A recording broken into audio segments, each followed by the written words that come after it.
Kita ada di Impact Plus Program, sebuah acara yang membahas tentang penanggulangan program HIV serta organisasi yang bergerak di dalamnya. Kali ini kita kedatangan 2 orang tamu yang luar biasa. Yang pertama ada Mas Junaidi Galingging atau Bang Jun kali ya, enaknya disebutnya ya. Panggil BJ. BJ. Iya, and the Bang band. Jun. Oh, Bang Jun. Oke, Bang Jun ini adalah koordinator program di Yayasan Mutiara Maharani, benar Bang ya? Iya, betul.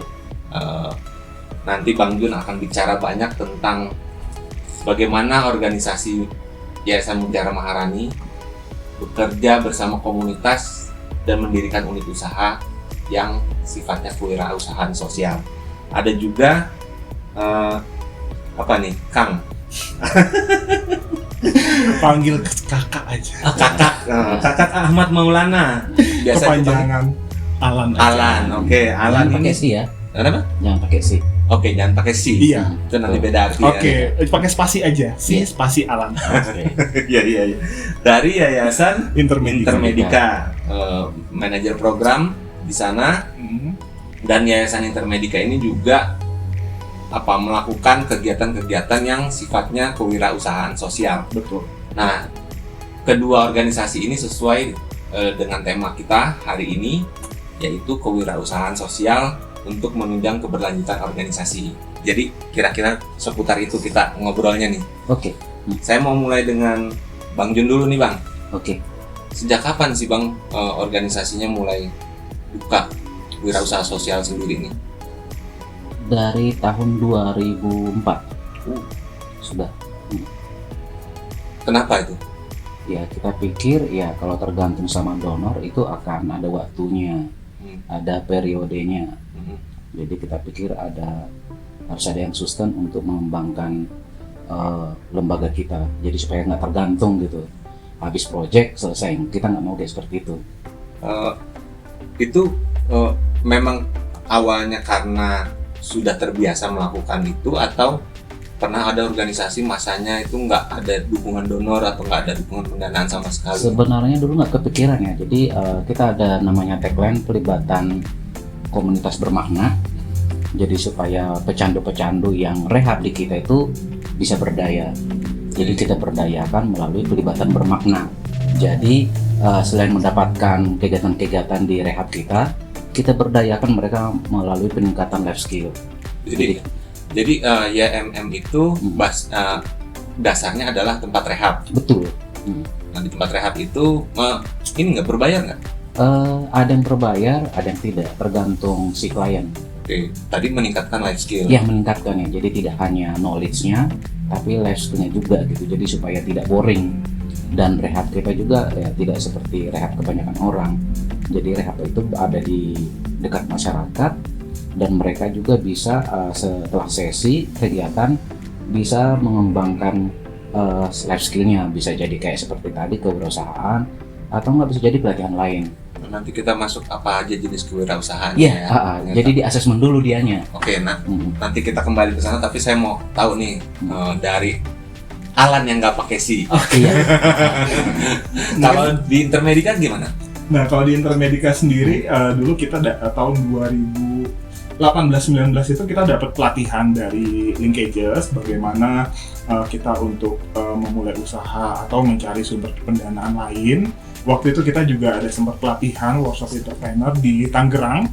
Nah, dari situ kita mendapatkan Kita mendapatkan bekal bagaimana kita sebagai organisasi untuk punya visi bahwa program pendanaan ini atau donor ini itu tidak selamanya. Ya, jadi kita mulai berpikir bagaimana cari sumber-sumber pendanaan lain. Waktu itu terbesit kita bikin unit usaha, satu unit usaha yang tujuannya adalah pertama untuk kesejahteraan staf dulu. Nah, kemudian setelah staf kita sejahtera, yang kita pikirkan adalah bagaimana klien yang kita kelola. Atau misalnya klien yang kita dampingi itu ada kesulitan, maka kita bantu dari unit usaha ini. Kalau tadi kan Bang Jun dengan Mutiara Maharani itu adalah rehab, tempat rehab. Kalau Intermedica? Kalau Intermedica sendiri, ininya unit usahanya ya. Organisasinya? Oke, kalau organisasinya, kalau Intermedica sendiri itu ceritanya panjang. Ya, jadi sebenarnya Intermedica ini dulu sebuah klinik. Oke. Iya, dulu awalnya sebuah klinik, kemudian seiring berjalannya waktu, pembina kami, Ibu Jenny, Mami Jenny itu merubah merubah izin usaha menjadi bentuk yayasan, dan kemudian kita bergerak di isu HIV di tahun 2008 di tanggal 1 April 2008. Luar biasa, masih hafal ya. Komplit ya, Iya. Kayaknya dicatat itu. Enggak, soalnya habis baca profile. Oh iya. Kemarin kan habis dikirim. Oh, iya. Paling depan pula ya. Iya. Selanjutnya gimana kepikiran buka unit usaha? Itu karena apa? Karena kepepet atau karena Sebenarnya idenya itu sih udah lama ya. Jadi pengen ada satu unit usaha yang bisa dijadikan tempat ngumpul teman-teman juga, terus juga bisa mengumpulkan kreasi teman-teman gitu kan. Jadi ada satu tempat mereka bisa berkreasi, menghasilkan sesuatu. Nah, kita bantu untuk pemasarannya. Nah, Bang Jun, Siap. apa aja sih Bang ininya usahanya? Oke, usaha itu ada beberapa ya. Yang pertama itu bercocok tanam. Jadi berbagai sayur-sayuran yang bisa cepat ditanam, juga low cost. Jadi pemilihannya juga nggak mahal-mahal seperti cabai, kol, tomat dan lainnya. Selain itu ada juga peternakan domba dan kambing. Nah, yang terakhir itu ada bengkel. Bengkel ini pembuatan tangki air dan tangki bensin. Itu jauh banget tuh. Apa bedanya antara pertanian, perkebunan, peternakan, terus ini industri? Iya, karena yang tangki itu pasti biayanya lebih mahal dan juga mungkin proses produksi juga lebih lama. Modalnya dari mana tuh Bang? Modalnya sebenarnya sih kalau dibilang modal itu ya modal dari berbagai ini saham. Jangan dari bilang pengurus. modal nekat. Enggak ada modal nekat. Iya. Oke. Nah, Dari patungan teman-teman di organisasi atau? sebagian besar sih kurang lebih sih pemilik lembaga, bukan pemilik sih, ketua yayasan. Selebihnya itu ada berbagai invest lah, termasuk kami gitu. Nah, bagaimana ini proses dari permodalannya, terus pengembalian modalnya? Jadi ada beberapa staf yang tugaskan untuk itu. Jadi contoh divisi seperti peternakan ada yang bertanggung jawab, terus yang bercocok tanam ada yang bertanggung jawab, terus yang bengkel juga ada yang bertanggung jawab. Jadi ya memang itu komunitas yang kita libatkan karena pengen komunitas pecandu itu berdaya. Pecandu juga masih bisa bekerja, pecandu bisa mengelola uang, bisa mengelola diri sendiri, Dan membuktikan kalau dan mereka bisa. bisa gitu. Ya. Kalau Intermedica sendiri gimana? Awalnya dari mana itu? Atau jenis usahanya apa aja? Tadi Nah, kita belum masuk. Oke, kalau jenis usahanya itu kita apa ya? Distributor. Ya. Sebenarnya lebih ke arah unit usaha, kayak kita ada semacam koperasi ya. Walaupun belum ada legalitasnya, masih dalam proses pengurusan. Ya. Jadi itu dimana teman-teman tuh bisa misalkan kayak saya misalkan bisa masak ini, nanti saya buat bentuk masakan terus dipasarkanlah di Mabi ini. Aduh, udah nyebut merek, maaf ya. Ya nggak apa-apa. Sekalian beriklan juga di sini. Iya. Boleh beriklan, asik. Terus juga kita melihat nih bahwa teman-teman ini punya kebutuhan, khususnya staf ini punya berbagai macam kebutuhan, contohnya dari kayak kebutuhan sehari-hari, mulai dari beras, minyak goreng gitu. Nah, terpikirlah bahwa kita daripada staf ini beli di luar, ya, bagaimana kalau misalkan dari lembaga gitu, ya, jadi mereka bisa ambil di lembaga, dan yang lebih enak lagi itu bayarnya bisa akhir bulan dan bisa dicicil. Nah, jadi keuntungannya itu nanti kita kelola, nanti bisa untuk digunakan untuk seperti KDS. Hubungan sebaya. Betul. Menarik tuh, karena ya program-program kita kan itu biasanya berharap kalau organisasi sosial ya, Iya. berharap memajukan masyarakat lewat pendidikan kritis misalnya, atau lewat program pencegahan HIV, biasanya kan lebih menyasar ke penanggulangan yang berbasis kesehatan. Kenapa berpikiran untuk sedikit melenceng nih? Nggak melenceng sih sebenarnya, ini memperkuat organisasi harusnya ya. Ya kalau kami sih kenapa out of the box ya karena sekali lagi donor itu nggak ada setiap saat. Ya. Dan kami nggak mau tergantung. Dan kami juga pengen sustain, tanpa donor kami bisa gitu. Jadi ya harapannya ya kalaupun donor itu pergi nggak masalah. Wih. Gitu. Kalau ditawarin, alhamdulillah. Bisa jadi donor, jangan-jangan saudara nih. Iya bisa jadi. Gitu. Jadi yang penting di kami sih pengen komunitas itu terlibat secara bermakna, dan bermaknanya seperti apa ya disesuaikan dengan masing-masing. Karena ada SDM kami juga yang dulunya pengguna narkoba jadi ASN, pengguna narkoba jadi konselor, pengguna narkoba ya bisa jadi pengusaha, pengguna narkoba ya bisa lebih baik gitu. Jadi kami pengen menepis stigma dan diskriminasi kalau pecandu itu tidak bisa apa-apa. Dan kami buktikan. Saya mau tanya Alan nih, kita pasti ada pasang surutnya yang namanya usaha ya. Pernah nggak ada di titik yang, aduh, kayaknya ntar dulu nih, stop beberapa saat gitu, atau jalan terus? Sebenarnya sih dengan unit usaha yang ada di Intermedica itu sebenarnya jalan terus. Ya jalan terus, cuma kita ada sedikit tantangannya itu ya sumber daya manusianya. Ya karena kita masih bergantung ada project dan staff yang untuk mengelola Yimabi ini juga ikut terlibat dalam project, sehingga kadang kalau misalkan lagi pekerjaannya dia tinggi gitu kan, kadang suka bukan terbengkalai ya, tapi sewaktu-waktu itu dilupakan dulu gitu kan. Jadi fokus ke pekerjaan dulu. Tapi yang namanya pasar ya, namanya market, selagi mereka butuh, mereka tinggal ambil aja dan mereka tinggal foto kirim ke pengelola Yimabi itu, dan nanti tinggal akhir bulan tinggal direct aja mereka bayar. Yimabi itu apa singkatannya? Yimabi itu sebenarnya terdiri dari dua singkatan ya. Yimabi itu kan singkatan dari Yayasan Intermedica. Nah, Abi ini kita ambil dari nama depan Abi Satya. Abi Satya ini kelompok dukungan sebaya kami. Ya bahkan banyak sih orang yang nyebut itu Miyabi ya. Iya. Lebih gampang dihafal. Iya, makanya itu kita mungkin Mami juga supaya lebih mudah diingat, dan gitu juga dengan adanya Yimabi ini bisa bermanfaat untuk staff dan untuk kelompok dampingan yang kita kelola. Ya. Kalau di YMM sendiri sekarang penetrasi pasarnya sampai kemana gitu? Kalau kita ya karena memang dari lebih awal ya ada di Jawa Barat, khususnya Cianjur sama DKI. Jadi memang ya sudah terpola dari awal gitu. Jadi kita nggak mau membuat tapi tidak ada pangsa-pangsanya. Ini nanam di lokasi kebun sendiri? Di kebun sendiri. Di Jakarta? Sendiri. Enggak, di Cianjur. Oh, di Cianjur. Nah, jadi nggak nyewa, punya sendiri. Oke. Kalau YMM sendiri ininya lokasi kantornya, domisilinya di? Kantornya itu kalau kantor pusat ada di DKI, cabangnya itu ada di Depok, ada di Tegal, ada di Cipanas. Nah, Cianjur itu apa? Cianjur itu fasilitas aja? Juga, fasilitas IPWL juga, ada rawat inap sama rawat jalan. Jadi gitu. Rantai pasoknya tuh dari Cianjur produksi, turun. Betul. Oke. Sampai mana lagi? Jawa Barat, DKI? Biasanya itu, karena kadang kita kewalahan juga gitu. Itu kemana? Pasar-pasar atau?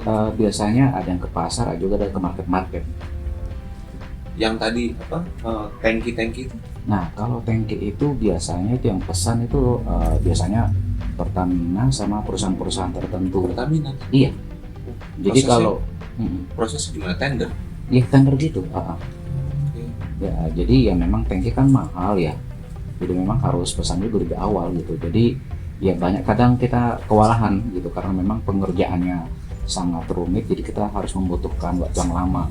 Dan pangsa pasarnya itu biasanya tidak hanya di DKI tapi di wilayah lainnya juga gitu. Nah, ini mungkin yang kita kembangkan ya, karena sangat berpotensi untuk kedepannya kita bisa mengembangkan gitu, karena permintaan sangat banyak tapi SDM yang berkompeten untuk mengelola atau meneruskan itu ya kurang gitu. Makanya kita coba kembangkan lagi karena kita pikir masa depan pasti ini akan sangat menguntungkan buat kami. Ya. Saya balik ke Alan. Di Yimabi ini tadi kan ada dibilang bahan atau barang-barang yang diperlukan oleh baik itu karyawan, staff kayak gitu. Di luar karyawan dan staff, ada yang beli juga? Banyak. Oke. Ada dari penghuni sekitar kantor.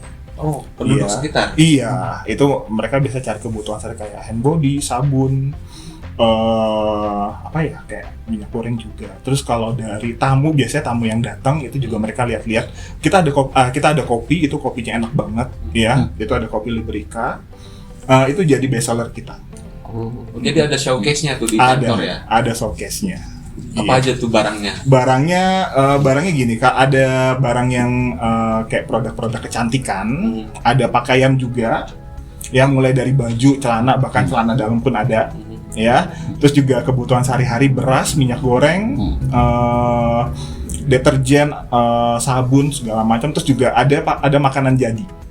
Serba ini kayaknya. Iya, jadi teman-teman tuh kayak teman-teman KDS bisa masak gitu kan, bisa bikin pempek, nanti dikemas, kemudian disimpan dan kita bantu untuk pasar.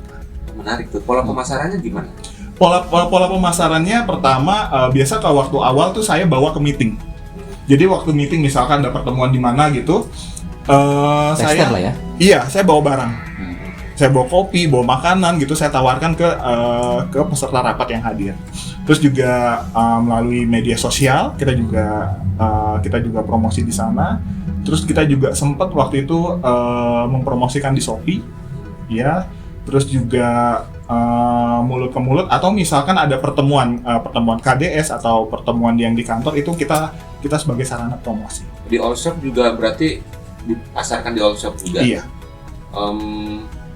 Ada yang emas berarti teman-teman? Ada. Emas kirim gitu ya? Iya. Komplit ya. Komplit, toserba yang sudah Jadi sebenarnya bukan going toserba digital sih. juga. Bukan jadi karena teman-teman misalkan kan pengelolanya namanya Edi, cuma kita panggilnya Mimin. Min mau ini dong gitu kan. Misalkan oh iya, nanti dicariin dulu barangnya sama dia, kemudian kalau sudah ada baru dikasih tahu bisa dibawa sama mereka. Jadi teman-teman butuh apa tinggal ngomong aja, nanti adminnya itu menyiapkan. Ya, ini kan kita tempat nih agak-agak dekat ya dengan jalan. Jadi kalau ada, Nah, Banyak iklan lewat. BLPN LR, balapan liar. oh, oke. Jadi abaikan aja ya. Iya. Yang penting kita fokus wirausaha sosial untuk keberlanjutan organisasi. Bang Yun, kalau kaitannya dengan apa yang dilakukan sama teman-teman di rehabilitasi kan tadi kita udah jelas ya. Cuma menyinggung soal HIV nih dan penanggulangan HIV yang dilakukan oleh kawan-kawan di IMM. Bagaimana usaha ini bisa menunjang apa yang dilakukan organisasi? Oke, jadi kami pengen ketika orang keluar dari rehab menjadi role model dan mereka akan menjadi SDM sementara kami di berbagai tempat. Jadi menjadi model, dicontoh ketika kita mengadakan kegiatan di lapas, di rutan. Dia kembali ke sana bukan sebagai tahanan atau warga binaan, tapi sebagai konselor. Jadi supaya menjadi model, supaya warga binaan pemasyarakatan yang ada di situ melihat kalau seorang pecandu bisa berbuat baik, berbuat lebih, menjadi model dalam agen perubahan perilaku. Jadi supaya orang yang di dalam, yang masih ditahan, itu nanti ketika keluar itu menjadi siap seperti itu. Jadi menjadi agen perubahan sosial dan perubahan perilaku gitu. Dari sisi ini sendiri, dari sisi materi, apakah si usaha ini juga mensubsidi kegiatan-kegiatan yang Iya, dilakukan? mensubsidi karena mereka kan butuh kebutuhan. Daripada kita beli ke pasar, daripada kita beli orang, ya udah kebutuhan mereka tersedia di situ. Oh, jadi mereka juga mengkonsumsi yang diproduksi juga, sama selain juga menjual juga gitu. Tadi kalau Imabi kan ada semacam koperasinya. Kalau di IMM?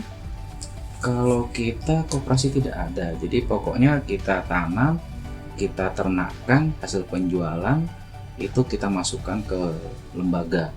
Kalau ada yang kurang SDM kita kurang nih pendanaannya, baru kita ambil dari situ. Pernah ada kesulitan nggak di pendanaan atau di? Pernah, ya. Jadi pernah lagi musim hama. Jadi ya kita tuh yang kita tanam ini tidak berhasil.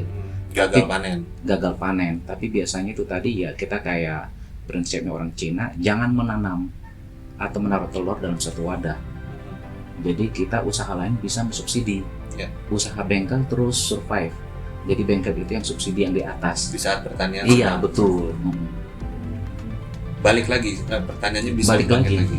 Balik lagi. Apa yang bisa menyebabkan kembali bounce back lah bahasanya? Ya kalau kita sih ya karena memang satu lagi kita pengen klien kita itu berdaya, ya kita pengen tetap mereka bisa ada peningkatan kapasitas, tidak hanya skillnya tapi juga knowledge-nya atau enggak kewirausahaan. Karena ternyata kita gali, ternyata pecandu bisa loh nanam cabai, nanam kol, dan ketika mereka kembali ke masyarakat malah dia pengennya di pasar. Itu ada yang ngajarin nggak atau Ya ada yang mentoring gitu? sebenarnya sih tidak ada gitu, tapi karena rehab kami ada di dekat masyarakat, mereka melihat ya belajar otodidak gitu, dan nanya-nanya ya nanam ini komposisi pupuknya apa, cara tanamnya seperti apa, masa tanamnya seperti apa gitu. Karena kita bukan rehab yang kayak rehab orang lain yang ada kerangkeng, jadi kita itu rehabnya ada di sekitar masyarakat. Ya. Mereka bisa ke pasar, orang bertato loh ke pasar.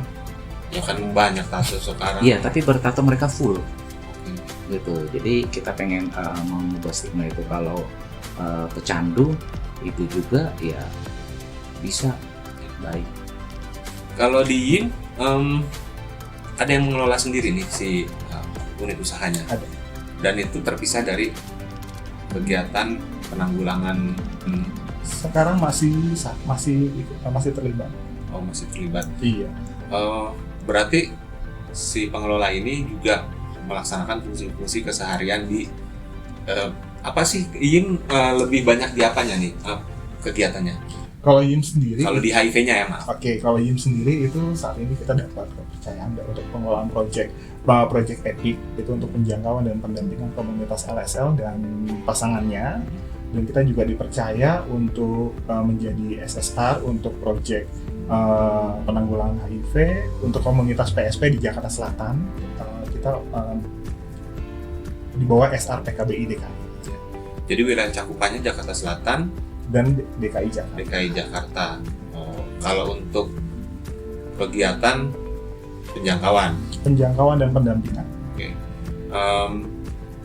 Nah tadi kan si staff ini yang melakukan penjangkauan dan pendampingan juga mengelola Iya. unit usahanya. Pernah ada masalah nggak? Kehilangan fokus entah di unit usaha atau di pendampingannya? Kalau sampai saat ini sih belum ada. Jadi yang untuk pengelolaan IMABI ini yang dilibatkan adalah orang manajemen. Ya jadi dia kan standby di kantor juga bisa jaga IMABI ini. Pencatatannya gimana tuh pencatatan? Kalau untuk pencatatannya sendiri itu dia ada kayak aplikasi di handphone itu, apa sih, buku kas atau apa gitu ya. Diambil dari situ. Jadi pencatatan dia ada aplikasi, cuma saya lupa namanya apa. Pokoknya udah digital lah gitu ya. Iya, pokoknya digital, ada di Android, di App Store itu ada. Oke, menarik. Bang Jun, Siap. Sekarang berarti udah berapa tahun tuh social entrepreneurship dilakukan oleh YMM? Ada 10 ya? Ada. 10 tahun ya? Apa yang bisa dilakukan untuk lebih kuat nih? Kalau kita sih Atau apa yang dibutuhkan deh? bukan dilakukan. Dibutuhkan dari mana nih? Dari Impact Plus kah? Kalau kita sih pengennya sih lebih peningkatan kualitas produk sama peningkatan wilayah marketingnya. Itu karena kita juga pengen tidak hanya di situ-situ aja, karena kita pengen juga jangkauannya, wilayah pemasarannya juga lebih luas gitu. Dan juga unit usaha lain juga lebih banyak gitu, karena kita nggak mau tergantung sama donor gitu. Ya, benar. Kalau dari YIM sendiri? Kalau dari YIM sendiri sebenarnya yang dibutuhkan tuh banyak. Ya, pertama mulai dari pengurusan legalitas, izin. Terus yang kedua, kita juga masih ingin mengembangkan YIMABI ini untuk menjadi lebih besar lagi. Terus juga ada pelatihan sumber daya pengelolaan koperasi, itu juga kita masih sangat membutuhkan itu. Terus juga kita bisa kita membutuhkan training tentang marketing, digital marketing gitu kan. Jadi kita bisa ya kayak pandemi kemarin kan, digital marketing itu berjalan cukup baik. Kita juga pengen seperti itu. Ya mudah-mudahan ini bisa diikuti banyak organisasi di luar sana ya. Apalagi di saat pandemi, kita nggak bisa ke lapangan, Tetap survive ya. harus tetap berjalan gitu kan. Sustainability itu apa sih gitu? Gimana organisasi ini bisa berlanjut? Kan harus kreatif juga ya. Iya, kreatif. Dan Supaya bisa bertahan. Iya, dan adaptif. Betul. Iya. Yim tadi dari klinik, terus yayasan. Sekarang ada unit usaha gimana? Mudah-mudahan tetap makin sukses. Permodalan juga butuh banget. Itu yang utama. Pasti ya. Tapi sedikit tadi saya menyinggung sedikit soal bentuk legal organisasi dalam hal ini yang unit usahanya ya. Kalau tadi IMABI belum ada Belum. legal. Kalau di YEM kan? Karena menurut kita kalau yang seperti tidak butuh legalitas ya. Tapi kan tadi ada tender Pertamina. Nah biasanya sih kalau kayak gitu dia pihak ketiga gitu, jadi nggak butuh istilahnya harus ada harus ada yang resmi, tapi secara legalitas lembaga kita sudah lengkap gitu. Jadi anggaran dasar rumah tangganya, terus Kementerian Hukum itu selalu diperbarui tiap tahun. Dan workshopnya ada di teman-teman, workshop pembuatan tankinya itu. Nah kalau ada di Bekasi ada. Oh, ini beda lagi tadi Cianjur. Iya beda. Oh, workshop ini Bekasi. Kayaknya YMM 33 provinsi. Iya. Iya benar. 37 provinsi kayak Indonesia sekarang ya. Ada di alam yang sebelah sini sama di alam gaib jangan-jangan juga. Enggak juga. Cuman kalau bicara tadi kebutuhan dan apa yang bisa membuat teman-teman nanti lebih baik nih. Ya kalau gitu tuh tadi ya mungkin pencatatan yang lebih, kalau mereka kan tadi udah digital, kalau kita belum digital. Kita pengen itu dalam arti ya secara pencatatan pengen ada peningkatan mungkin dari yang klasik menjadi yang digital gitu juga. Selain itu juga pengen ada pengembangan kreativitas gitu supaya tidak monoton ya, karena kadang kalau produk itu aja mungkin pangsa pasar melihat wah itu aja, jadi mungkin ada variasi yang lain. Ya lumayan nih diskusinya, jadi kita ngelihat apa yang dilakukan organisasi ini di Yayasan Mutiara Maharani sama Yayasan Intermedica. Mudah-mudahan bisa jadi contoh ya buat banyak organisasi di luar sana, karena nggak semuanya lo bisa selentur itu organisasi gitu. Mudah-mudahan tetap semangat teman-teman, dan ini saya yakin menginspirasi banyak orang di luar sana. Terima kasih ngobrol-ngobrolnya, tetap semangat dan tetap jaga kesehatan. Kita ngobrol-ngobrol lagi nanti di podcast Impact Plus dengan topik pembahasan lainnya. Terima kasih, sampai ketemu. Oke. Thank you, Yun, Alan.